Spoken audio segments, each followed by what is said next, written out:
Welcome to County Portal, your simple source for local government services and public records. Let's get started. You've probably heard the claim, maybe in a trivia game or seen it in a meme, that George Washington wasn't the first president. Instead, a man named John Hanson holds that title. So, what's the real story? Was the history you learned in school wrong? The short answer is no, but the long answer is much more interesting. The confusion comes down to what we mean by the word president. John Hanson was indeed a very important figure. He was a patriot from Maryland and the first person to be elected to a full one-year term as the President of the United States in Congress assembled in 1781. This was the highest office under our country's first ever governing document, the Articles of Confederation. So, yes, he held a title with the words President of the United States in it before George Washington. But here is the crucial difference: the job itself was completely different. The government under the Articles of Confederation was not the government we have today. It was a weak, loose alliance of states, and the president was not the leader of the country.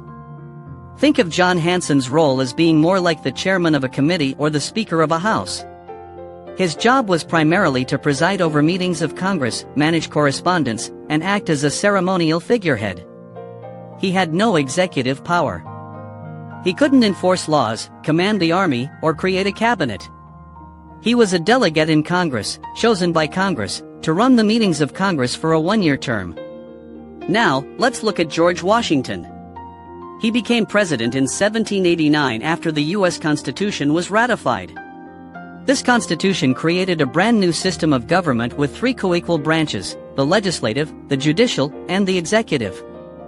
Washington was the first head of that new, powerful executive branch. This presidency, the one we know today, came with immense responsibilities and powers that John Hanson never had. Washington was the commander-in-chief of the armed forces, he could veto legislation, and he was responsible for enforcing the laws of the land. He was elected by the entire nation, not just by a few dozen men in a single room. So, the bottom line is this: John Hanson was the first person to hold the highest office under our first, and ultimately failed, attempt at a national government. He was an important patriot who deserves to be remembered. But George Washington was the first person to hold the powerful, independent office of President of the United States as created by the Constitution, the very same office that exists today.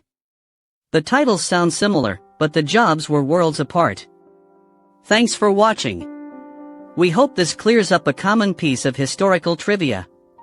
If you enjoyed this breakdown and want to learn more about American history, be sure to hit that subscribe button and ring the bell so you don't miss our next video.